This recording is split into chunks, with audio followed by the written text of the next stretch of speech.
España es uno de los países históricos con más altos y bajos a lo largo de toda su historia.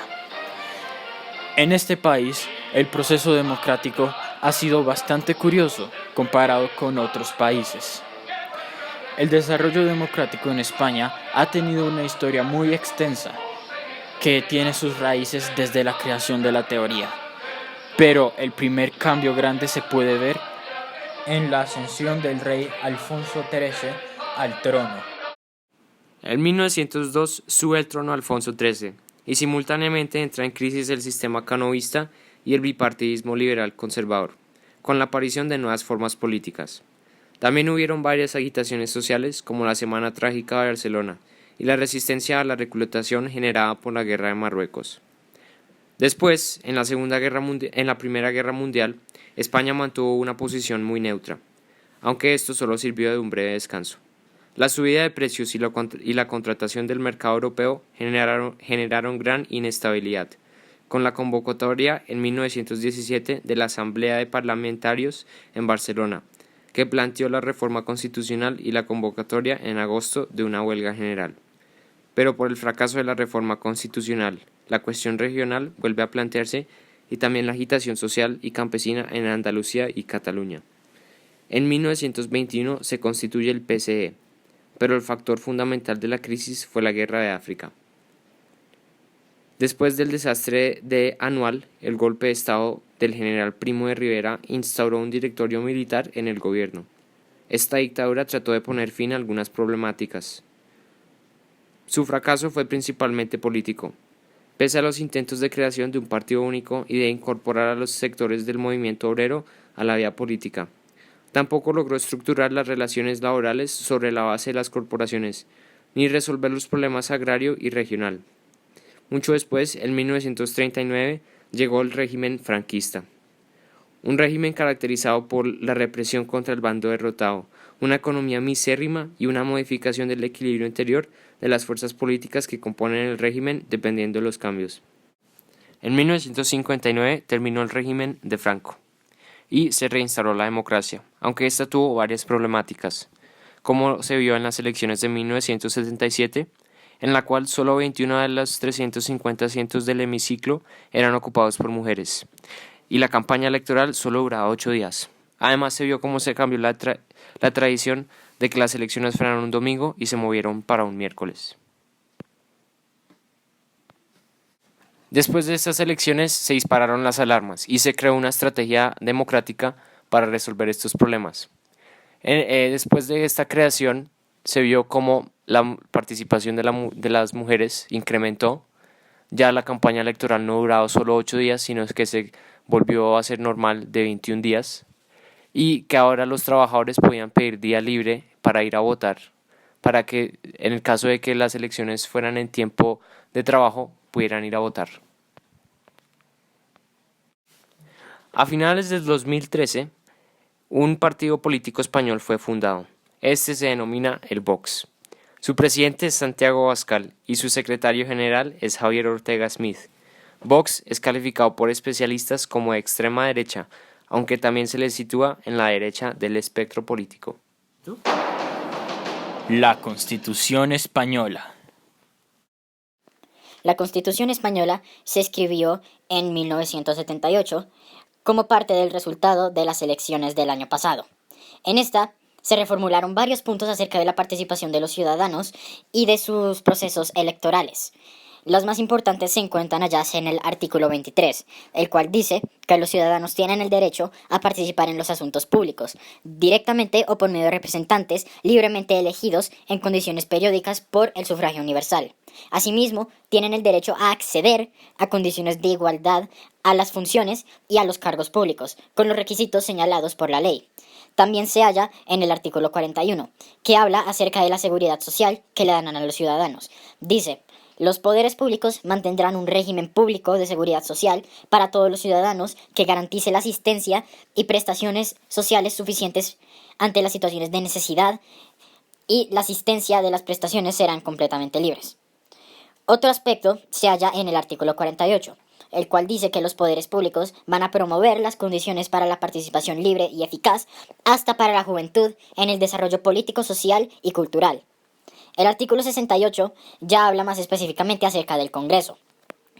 Este dice que el Congreso se dispondrá de un mínimo de 300 y unos máximos de 400 diputados, elegidos por el sufragio universal, que es aplicado en los sistemas provinciales.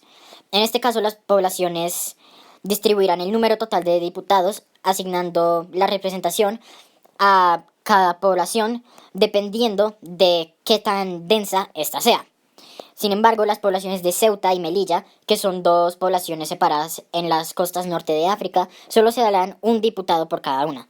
La elección se verificará en cada circunscripción atendiendo a criterios de representación proporcional. Estos congresos durarán por 4 años y después de su elección. El problema radica en que la Constitución no es lo suficientemente fuerte en cuanto a unas reformas hacia los procesos electorales. Esto causa que, como se vio en el caso de las elecciones de 1977, se dieran algunos cambios en los procesos, tal y como fue que se hizo fue en un miércoles en vez de un domingo, para que algunas personas no pudieran salir a votar debido al trabajo. Esto causa que puedan haber muchas abstenciones y puedan modificarse las elecciones como quieren ciertos partidos, especialmente el que las organiza. Por este motivo, se ha visto que también se ha dado un buen paso, ya que después de esas elecciones de 1977 se dieron un nuevo derecho, que es que el ciudadano podía pedir día libre para cuando fuera el día de votaciones. Sin embargo, hay que seguir maniobrándose para ser mucho más estricto con estas políticas, porque si no, los partidos se seguirán aprovechando de esto, y este ha sido uno de los principales motivos por lo cual la gente cada vez está menos feliz con el sistema democrático en España. La gente siente que a veces su participación no es tan tomada en cuenta, y esto también radica con el punto de la Constitución de que el número de representantes que tienes tú en el Congreso o en la Cámara de Representantes se limita al tamaño de la población donde tú vives. La gente entonces por eso cada vez se está sintiendo menos identificada con el proceso democrático, y por eso los discursos ultraderechistas como el Vox cada vez están apareciendo más. Ya puede salir. Esto es un problema muy serio, ya que si un partido cuyo discurso es solamente ultraderechista y nacionalista, se puede perder el carácter democrático que se ha estado armando desde que se teorizó este mismo modelo. Por eso es bastante necesario que se hagan unas reformas que puedan hacer que la población española se sienta mucho más identificada con el sistema y que no radique en oír los ideales de estos partidos, que a la larga lo único que causarán es mayor segregación a las minorías, que es el mismo problema que los españoles están intentando erradicar, y que se pueda volver a caer en riesgo que llegue una dictadura como la de Franco una vez más.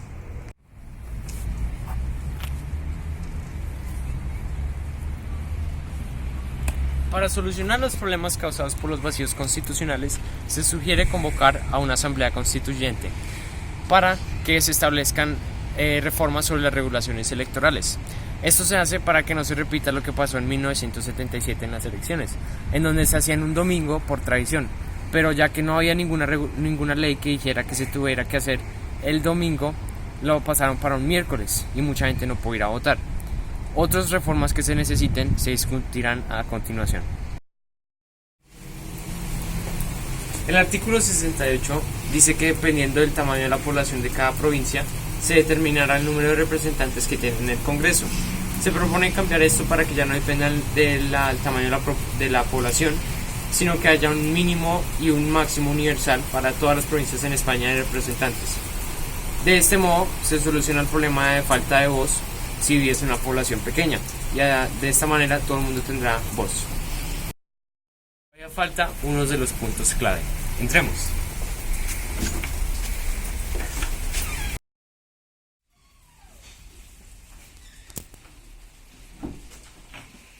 También se planea cambiar el proceso democrático para que realmente se incluyan a las minorías. Puede que los primeros cambios no sean tan drásticos, pero son un primer paso para realmente llegar a una democracia en donde se escuchen a todas las minorías y sus voces. Esto tiene mucho que ver con España, porque en España depende mucho de cuántos representantes tengas en el Congreso.